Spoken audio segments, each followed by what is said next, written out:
का द्वितीय भाग, जो उसका भी पड़ेगा फर्क पड़ेगा। तभी कर्नाटका में हार गए वो। अभी जो चुनाव हुआ वहाँ पे कर्नाटका में, आप देखे कर्नाटका में हार गई ना वो, तो वहाँ नहीं चल पाया। तो वो भारत जोड़ो यात्रा का ज़्यादातर अंश जो है राहुल जी का वहाँ पे उन क्षेत्र में जहाँ पे कर्नाटका में गए थे राहुल जी, वहाँ पर कांग्रेस को अच्छी सीटें मिली और सरकार बनाया वो। तो इससे देखा जा रहा है कि भारत जोड़ो यात्रा का प्रभाव अच्छा है देश में। राहुल तो गुजरात भी गए थे, गुजरात हार गए फिर। नहीं, गुजरात का समय तो पहले का था, ठीक है हार गए, लेकिन वहाँ पे जो है ना कुछ सीटें आप ले गई। और आप जो है आम आदमी पार्टी वो कांग्रेस।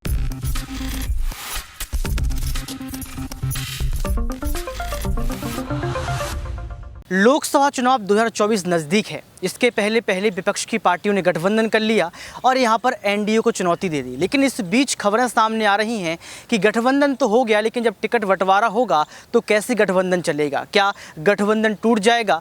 और दूसरा सबसे बड़ा सवाल ये है कि अगर गठबंधन जीतता है तो प्रधानमंत्री चेहरा कैसे डिसाइड होगा? ये तमाम सवालों के बीच अब राजनीति फंस चुकी है। राजनीति चीख रही है, चिल्ला रही है। और वहीं कुर्सी के खेल में देखा जाए तो भाजपा पार्टी यहाँ पर तमाम राज्यों में पहुंचकर चुनौती दे रही है कि गठबंधन जो हुआ है वो भ्रष्टाचारियों का सम्मेलन है। ये तमाम मुद्दों पर जानने का प्रयास करेंगे कि जनता की राय क्या है और लोग क्या सोच रहे हैं इस बार गठबंधन को लेकर। सर, पहले तो जानेंगे आपका परिचय कि दर्शक आपको पहचाने और जाने। हाँ, MK परवेज है मेरा नाम। मैं यहाँ पे लॉयर हूँ और प्रैक्टिस करता हूँ। तो आपका जो मुद्दा है 2024 के लिए इलेक्शन की, विपक्षी दल जो इंडिया गठबंधन बनाया है उस गठबंधन का तो सही है अब तक जो चल रहा है। आगे आने वाले दिनों में देखना यह है कि इन लोग सीट शेयरिंग पे कितनी अपनी एकता बनाए रखते हैं और किस पार्टी को कितनी सीट मिलती है। तो अगर उसमें सफल रहता है तो 2 पार्टी सिस्टम जैसे अमेरिका में है उस तरह से क्या यहाँ भी करने की कोशिश कर रहे हैं कि भाई सरकार या तो एनडीए वर्सेस इंडिया की यहाँ आगे आने वाले दिनों में 2024 की लोकसभा में होने जा रहा है चुनाव यहाँ पे। तो उससे लोगों का विकास हो।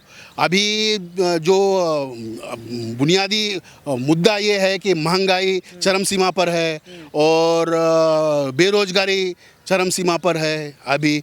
और ये सरकार जो है ना नहीं कर पाई, महंगाई दूर नहीं कर पाई, बेरोजगारी दूर नहीं पाई। किसान के मुद्दे आपको मालूम ही है, किसान के लिए जो कानून लाया था वो भी वो कर दिया, लेकिन इससे किसानों का भी भला नहीं हुआ है। गठबंधन जरूरी था सर? वैसे आप समझते हैं गठबंधन होना? गठबंधन तो जरूरी है, क्योंकि जरूरी इसलिए है कि ये पिछला जो लोकसभा है हमारा, इसमें जो है ना ओपोजिशन सशक्त नहीं था। तो इसलिए का फायदा उठा करके सत्ता पक्ष जो है वो सत्ता पक्ष अच्छा से अच्छा अपना जो काम है वो कर लिया। देखिए गठबंधन वो विपक्ष पार्लियामेंट में विपक्ष में बैठने के लिए 10% सीट की जो रिक्वायरमेंट है वो रिक्वायरमेंट पूरी नहीं कर पाई जो पिछले इलेक्शन में। लेकिन आने वाले जो 2024 का इलेक्शन है, सरकार किसी की भी बने, लेकिन जो विपक्ष भी है वो सशक्त होगा और वो अपने काम करने। डेमोक्रेसी के लिए विपक्ष भी सशक्त होना चाहिए, तभी वहाँ काम हो पाता है। गठबंधन चल पाएगा आपको लगता है लंबे समय तक? इन लोगों का अगर कंसेंसस बना रहे, मैंने आपको बोला अभी थोड़ी देर पहले कि सीट शेयरिंग है वो एक अहम मुद्दा है। अब 26 पार्टियां एक साथ आई है, अगर वो लोग सीट शेयर करने में कामयाब रहते हैं और आदमी को तो सही है। अगर वहाँ से ना इत्तेफाकी शुरू हो जाती है, हमको चाहिए था 5 सीट, आप 2 सीट दे रहे हो, तो इस तरह की बातें अगर नहीं होती है तो विपक्ष का जो है वो सही है, कामयाब रहेगा। लेकिन अब ये देखना है वो कई सारे चेहरे हैं सर, चाहे अरविंद केजरीवाल की बात कर लो, राहुल गांधी की बात कर लो, यहाँ पर ममता बनर्जी की बात कर लो, नीतीश कुमार, तमाम बड़े बड़े चेहरे हैं। तो इनमें से आप किसको प्रधानमंत्री के रूप में देखते हैं? प्रधानमंत्री के रूप में अभी हम कुछ नहीं वो करेंगे, क्योंकि ये भी जो हमारे प्रधानमंत्री जी राज्यों में जा करके उनके चेहरे पे चुनाव लड़ता है। तो ये 26 पार्टियां चुनाव लड़ रही है, जिसकी जितनी सीट आएगी वो अपना प्रधानमंत्री पद का दावेदार होगा और अपना प्रधानमंत्री बना सकता है वो। तो ये अभी कोई मुद्दा नहीं है कि कौन प्रधानमंत्री बनेगा। जो जिस राज्य में उसमें है, अक्सरियत में है, वो अपना बढ़े और अपना सीट ले आए। मेन ये है कि आप कितनी सीट ले आ पाते हैं ज़्यादा, उस हिसाब से प्रधानमंत्री पद का जो है दावेदार उस टाइम देखा जाएगा। भारत जोड़ो यात्रा का प्रभाव पड़ेगा, क्योंकि राहुल जोड़ो यात्रा का प्रभाव पड़ा है और आगे और भी कांग्रेस करने जा रही है। राहुल जी भारत जोड़ो यात्रा का द्वितीय भाग, जो उसका भी पड़ेगा फर्क पड़ेगा तभी। कर्नाटका में हार गए वो, अभी जो चुनाव हुआ वहाँ पे कर्नाटका में आप देखे, कर्नाटका में हार गई ना वो, तो वहाँ नहीं चल पाया। तो वो भारत जोड़ो यात्रा का ज़्यादातर अंश जो है राहुल जी का वहाँ पे उन क्षेत्र में जहाँ पे कर्नाटका में गए थे राहुल जी, वहाँ पर कांग्रेस को अच्छी सीटें मिली और सरकार बनाया वो। तो इससे देखा जा रहा है कि भारत जोड़ो यात्रा का प्रभाव अच्छा है देश में। राहुल तो गुजरात भी गए थे, गुजरात हार गए फिर। नहीं, गुजरात का समय थोड़ा पहले का था, ठीक है हार गए, लेकिन वहाँ पे जो है ना कुछ सीटें आप ले गई और आप जो है आम आदमी पार्टी वो कांग्रेस की ही सीटें कुछ काट रहा है, क्योंकि बीजेपी का इंटैक्ट वोटर है। मतलब ये है कि जो उसका वोट जो है ना कहीं नहीं जाता है, वो उसी को वोट करते हैं, और जो आप पार्टी है वो जाता है तो वो कांग्रेस की वोट काटता है। तो 24 की बात कर रहे हैं और भारत देश में लगातार मुस्लिम और हिंदू का जो विवाद है वो थमने का नाम नहीं। हालांकि कोई विवाद नहीं है, लेकिन मीडिया के द्वारा ऐसा चलाया जा रहा है कि हिंदू मुस्लिम, मुस्लिम का वोट किसको होगा, मुस्लिम खतरे में है, ज्ञान वापी को लेकर ये तमाम तस्वीरें सामने आ रही। मेरा सीधा सवाल आपसे ये रहेगा कि मुस्लिम वर्ग क्या भाजपा को पसंद नहीं करता है? नहीं, ऐसा कुछ नहीं है सर, वो जो आप कह रहे हैं तो ऐसा कुछ नहीं है। ये सिर्फ कुछ पार्टियों को लगता है कि 2024 का चुनाव हम उस पर जीत सकते हैं। सिर्फ क्या कहते हैं कि सांप्रदायिकता फैला करके, जैसे आप कह रहे हैं, मैं नहीं ये सब मैं बिलीव करता हूं। और मुस्लिम वोट देता है तभी तो जीता है सर, इतनी सीटें 303 सीट बीजेपी ले आया। अगर मुस्लिम, उसमें मुस्लिमों का भी वोट है, ऐसा नहीं है कि मुस्लिम वोट नहीं है उसको, तो वो कोई बात नहीं है। और ये सांप्रदायिक दंगे जो कर रहे हैं, इसमें वो चाहते हैं कि 2024 का जो है ना हम इक़्तिदार में आ जाएं और हमारी सरकार बन जाए, ये मामला है और कुछ नहीं ज़्यादा। ऐसा सिनेरियो क्यों बनाया जा रहा है कि मुस्लिम भाजपा को पसंद नहीं करती? आप तो भी तारीफ कर रहे हैं कि पसंद करती है, वोट भी डालती है। हम वोट डालती है, हम देते हैं वोट उनको, ऐसा थोड़ी है कि नहीं देते हैं। अगर वोट इतना ना दे तो सिर्फ उसका माइनॉरिटी का वोट अगर नहीं मिलेगा तो 330 सीट कैसे आ जाता उनको? दिया है तभी तो आता है ना। और जगह भी है, यूपी में कितने मुस्लिम हैं, ऐसा है, वहाँ पे भी दिया, तब जाकर के यूपी में बीजेपी की सरकार चल रही है, जो भी चल रही है। ठीक है, इस बार देंगे आप भाजपा को वोट? भाजपा को वोट देखें, मतलब मैं तो खुद ही कैंडिडेट हूँ, अगर हमारे उसमें होगा तो अब मैं आपको कैसे कहूँ कि मैं उसको दूँ? मैं तो अपने आप को वोट दूंगा। इसमें से कौन जीत रहा है? आपको क्या लगता है कि 24 का जो एक सिनेरियो बन रहा है उसको देखते हुए? नहीं, विपक्ष सशक्त है, अब जीतने और हारने की अभी ये प्रीमेच्योर होगी आपकी बात कहना। अभी थोड़ा सा वेट कीजिए आप।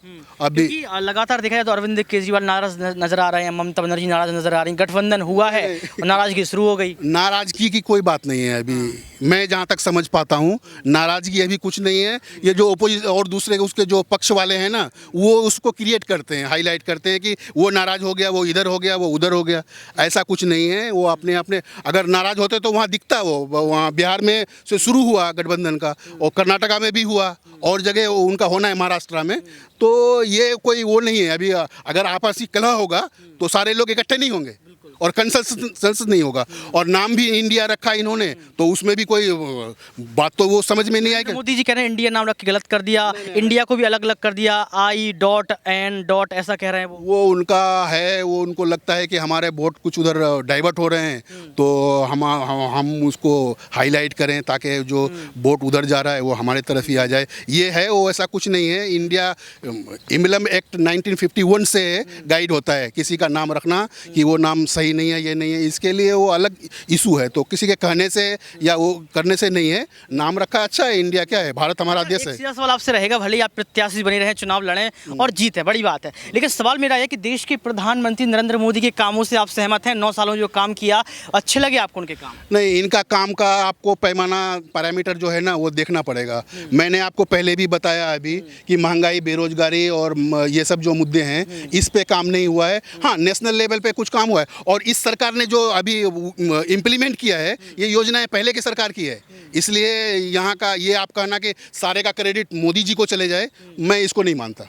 मैं इसको नहीं मानता। और आप बोलिए और कुछ वो है तो कोई और चेहरा नजर आता है आपको प्रधानमंत्री नरेंद्र मोदी का, पीएम चेहरा? मैंने आपको इस बारे में तो आप पॉइंट आउट कर दिया। प्रधानमंत्री तो वही बनेगा भाई जिसके पास सीट ज्यादा होगी, सीट।